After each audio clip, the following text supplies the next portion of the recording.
47 mil millones de dólares. Eso es lo que el mundo creyó que valía una empresa que alquilaba escritorios. No tecnología revolucionaria, no patentes de medicamentos, no infraestructura de satélites, escritorios, en edificios que WeWork no poseía, que alquilaba a largo plazo para subarrendar a corto plazo con una decoración más bonita y café gratis. Un negocio que cualquier persona con educación básica en bienes raíces podría describir en 20 palabras, y que un hombre con cabello largo, sin zapatos y una botella de tequila en la mano, convenció a los inversores más sofisticados del planeta de que valía más que Ford, más que Boeing, más que cualquier empresa que fabricara cosas reales con materiales reales en fábricas reales.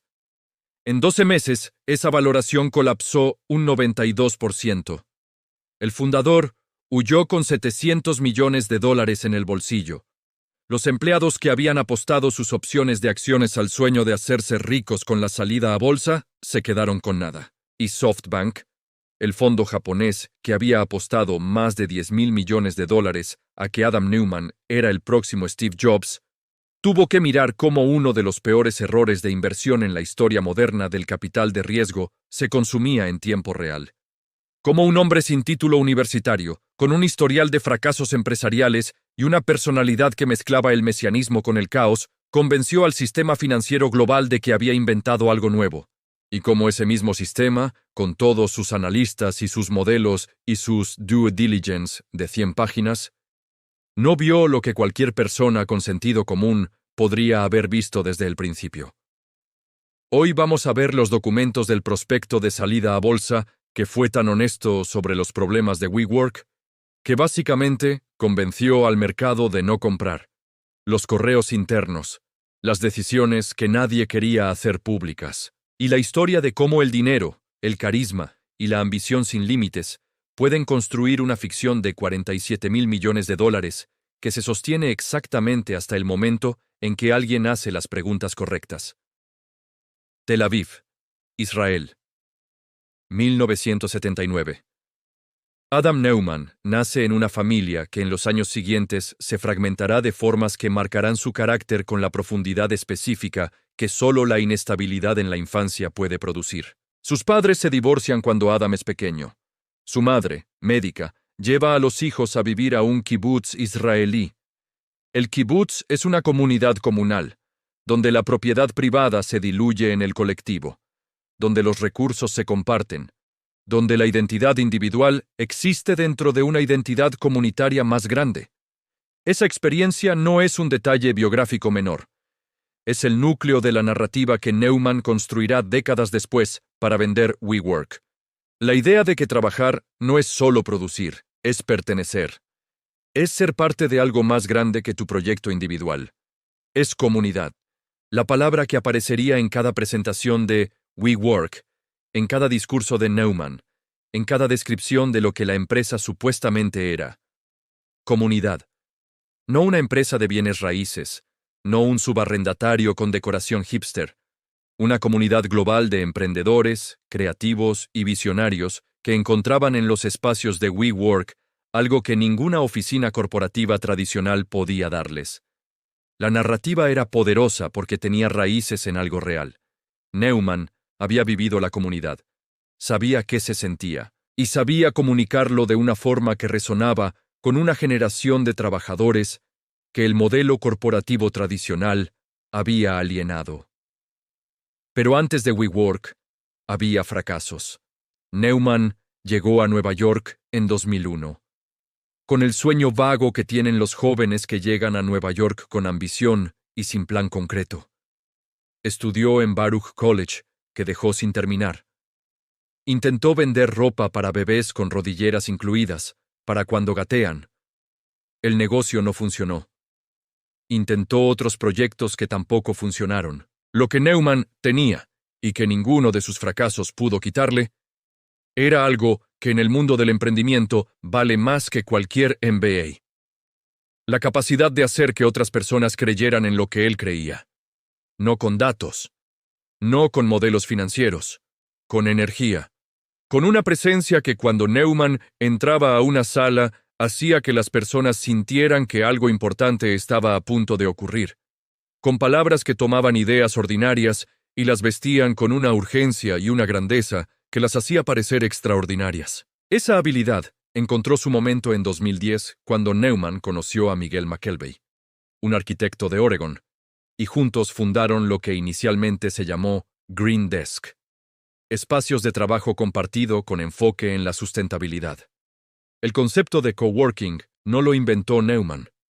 Existía desde antes, pero Neumann vio en él algo que los demás no habían explotado completamente.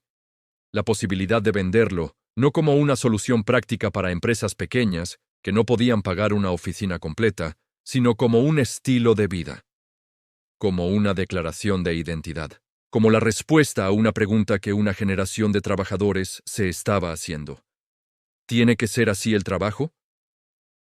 En 2010, en el contexto de la gran recesión que había destruido empleos corporativos y empujado a millones de personas hacia el trabajo independiente y el emprendimiento, esa pregunta tenía más resonancia que en cualquier momento anterior. Neumann cambió el nombre a WeWork. El We era intencional. El work era secundario. Lo importante era el nosotros.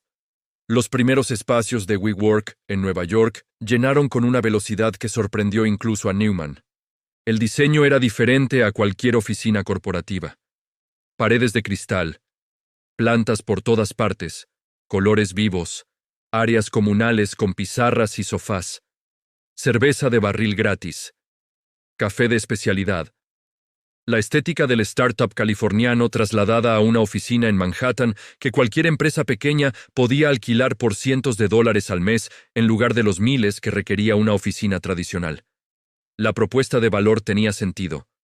No solo estética, sentido práctico. Una startup de 3 personas no necesita un contrato de arrendamiento de 5 años para una oficina completa. Necesita un escritorio, una conexión a Internet y la posibilidad de salir sin consecuencias si el negocio no funciona. WeWork daba todo eso. Y daba algo más, que era difícil de poner precio pero que los miembros describían consistentemente como lo más valioso: la energía. Estar rodeado de personas que también estaban construyendo algo, que también tenían la mezcla específica de entusiasmo y terror que produce emprender, que entendían sin necesidad de explicación lo que significaba trabajar 18 horas en algo que podía no funcionar. Eso era real. No era marketing. Era real. Y esa realidad fue la semilla de la narrativa que Neumann amplificó hasta proporciones que ya no guardaban ninguna relación con la realidad. Las rondas de inversión llegaron, primero modestas, luego mayores. Cada ronda valoraba a WeWork más alto que la anterior. Cada valoración más alta facilitaba la siguiente ronda. En 2014, WeWork fue valorada en $1.500 millones. Unicornio. Primera señal de que el mercado estaba dispuesto a tratar un negocio de bienes raíces como si fuera una empresa de tecnología. Esa distinción entre empresa de tecnología y empresa de bienes raíces es la más importante de toda la historia de WeWork. Las empresas de tecnología se valoran con múltiplos sobre sus ingresos futuros. Un múltiplo de 20, 30, 40 veces. Los ingresos es aceptable si la empresa tiene crecimiento explosivo y márgenes que mejorarán con la escala. Las empresas de bienes raíces se valoran de formas completamente diferentes, basadas en los activos que poseen, en los flujos de caja que generan, en la solidez de sus contratos. WeWork no era ninguna de las dos cosas completamente. Era un subarrendatario. Alquilaba espacios a largo plazo y los subarrendaba a corto plazo. Su riesgo fundamental era el mismo que el de cualquier negocio de bienes raíces, más el riesgo adicional de que cuando llegara una recesión, sus clientes de contratos cortos se irían, mientras sus contratos largos seguían exigiendo pagos. Era un modelo que concentraba el riesgo y distribuía el beneficio de formas que cualquier analista de bienes raíces hubiera identificado como problemático. Pero WeWork no quería que la valoraran como empresa de bienes raíces, y Neumann tenía el talento para convencer a los inversores de que no lo era. La retórica evolucionó con cada ronda de inversión. WeWork no era coworking. Era una plataforma tecnológica que usaba el espacio físico como interfaz. Una empresa de datos que generaba información sobre cómo trabaja la gente y que podría vender esos insights al mundo corporativo. Una comunidad global que trascendería los espacios físicos para convertirse en un ecosistema de servicios para emprendedores. Cada descripción era más grandiosa que la anterior. Y cada descripción se alejaba un paso más de lo que WeWork era realmente. Una empresa que alquilaba escritorios. Las banderas rojas estaban ahí, para quien quisiera verlas. La estructura de gobierno que Neumann había construido le daba control absoluto. Sus acciones tenían 20 votos por acción, cuando las acciones ordinarias tenían 1. Eso significaba que aunque los inversores externos pusieran billones, Neumann podía hacer lo que quisiera sin que nadie pudiera detenerlo. La práctica de comprar edificios con dinero personal y luego arrendárselos a WeWork. Neumann creaba una situación donde la empresa le pagaba renta a él mientras él controlaba la empresa que le pagaba la renta. Un conflicto de interés tan obvio que en cualquier corporación pública habría generado demandas inmediatas. El nombre, WE. Neumann registró la marca WE a nombre personal. Luego se la vendió a WeWork por $5.9 millones. La empresa pagó casi $6 millones para usar su propia marca de 2 letras, porque el fundador la había registrado primero. La cultura interna. Descrita por exempleados con un lenguaje que mezcla la admiración con el horror. Fiestas que eran en realidad sesiones de reclutamiento emocional. Reuniones donde Neumann hablaba durante horas sobre la misión de WeWork con el fervor de un predicador. El tequila que Neumann bebía en reuniones de directivos a las 9 de la mañana. Los vuelos en el jet privado de la empresa donde el personal no podía mirar directamente a Neumann, según algunos testimonios. Y los números. Los números que cualquier análisis honesto mostraba que no funcionaban. WeWork perdía aproximadamente $2 por cada dólar que ganaba. No como inversión de largo plazo con pérdidas calculadas, como estructura de negocio que matemáticamente no podía llegar a ser rentable con el modelo que operaba. En 2018, WeWork perdió $1.900 millones. En un año, y en ese mismo año, SoftBank valoró a WeWork en $47.000 millones. Justo cuando WeWork preparaba su salida a bolsa, cuando los bancos de inversión preparaban los documentos, cuando parecía que nada podía detener la mayor OPI del año, antes de que el prospecto que supuestamente iba a hacer a Neumann más rico que nunca se convirtiera en el documento que lo destruyó. Si las historias de cómo el dinero y el poder construyen ficciones que el mercado acepta hasta que no puede seguir aceptando te tienen enganchado, un like nos ayuda a seguir siendo el canal que hace estas preguntas. Sigamos. Agosto de 2019. WeWork publica el prospecto de su salida a bolsa. El documento de cientos de páginas que cualquier empresa tiene que presentar antes de cotizar en bolsa. Con sus estados financieros, con sus riesgos, con la descripción honesta de lo que es la empresa y de por qué alguien debería comprar sus acciones. Lo que WeWork publicó en ese prospecto fue, en el sentido más literal, uno de los documentos más extraordinarios en la historia de las salidas a bolsa americanas. No porque fuera brillante, sino porque era honesto, de una forma que ningún banco de inversión con instinto de conservación debería haber dejado publicar. El prospecto describía a WeWork como una empresa de comunidad, cuya misión era elevar la conciencia del mundo. Elevar la conciencia del mundo. En el prospecto de salida a bolsa de una empresa que alquilaba escritorios. Pero eso era solo el problema de imagen. Los problemas reales estaban en los números. Las pérdidas. 1.900 millones en 2018. 900 millones en los primeros 6 meses de 2019. La tendencia iba en la dirección equivocada. La deuda. WeWork tenía obligaciones de arrendamiento a largo plazo por $47.000 millones. Es decir, la misma cifra en que SoftBank la había valorado eran compromisos de pago futuros. La empresa valía $47.000 millones y debía $47.000 millones. Los conflictos de interés de Neumann, que el prospecto describía con una honestidad que de nuevo nadie debería haber dejado publicar. Los edificios que poseía personalmente y le arrendaba a su propia empresa. La marca Wii, que le había vendido a la empresa. Los préstamos que la empresa le había hecho a él personalmente. La estructura de gobierno. Los super voting shares, que le daban control absoluto. La cláusula que especificaba que si Neumann moría, su esposa Rebecca tendría el poder de elegir a su sucesor como CEO. Una cláusula que los analistas no podían leer sin detenerse a verificar que no estaban malinterpretando. La esposa del fundador, con poder de elegir al próximo CEO, en caso de muerte del fundador actual. En el prospecto de salida a bolsa de una empresa valorada en $47,000 millones.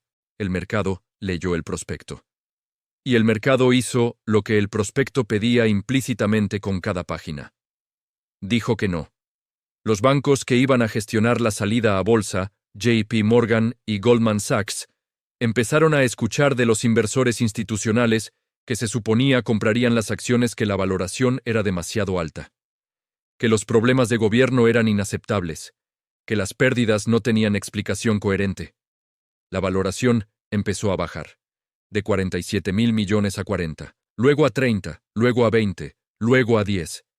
La salida a bolsa fue pospuesta, y entonces el sistema comenzó a colapsar, con la velocidad específica de las cosas que se sostienen por inercia y confianza, hasta que la inercia se detiene y la confianza desaparece.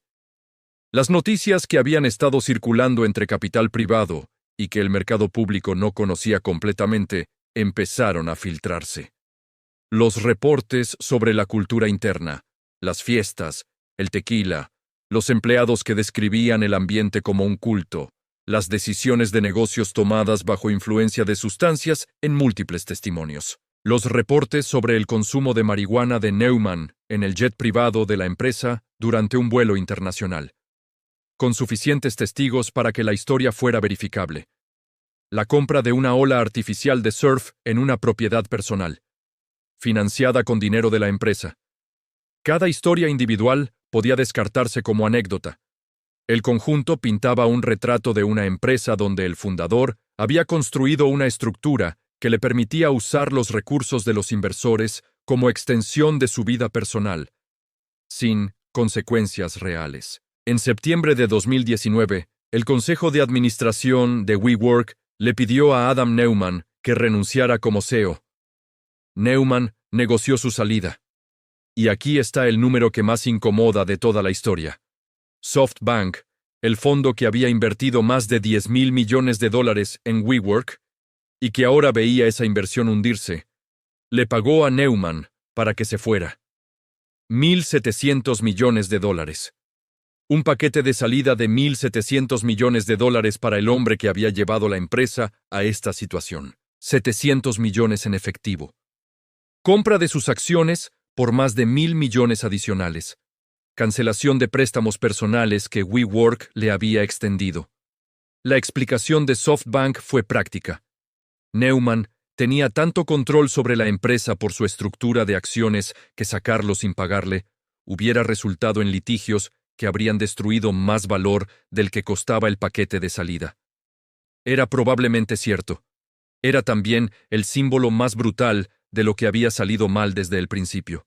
El hombre que construyó un sistema diseñado para que nadie pudiera quitarle el control sin su cooperación, recibió $1,700 millones por su cooperación. Los 4,000 empleados que fueron despedidos en las semanas siguientes no recibieron nada comparable. Las opciones de acciones que los empleados habían acumulado durante años como parte de su compensación, esperando que la salida a bolsa las convirtiera en dinero real, valían en ese momento una fracción ínfima de lo que habían valido en papel meses antes. Algunos empleados, que habían rechazado otras ofertas de trabajo, basándose en el valor proyectado de sus opciones, descubrieron que esas opciones no iban a cambiarles la vida. Las iban a dejar exactamente donde estaban, solo con años de trabajo más encima. WeWork declaró quiebra en noviembre de 2023, 4 años después del colapso de la salida a bolsa.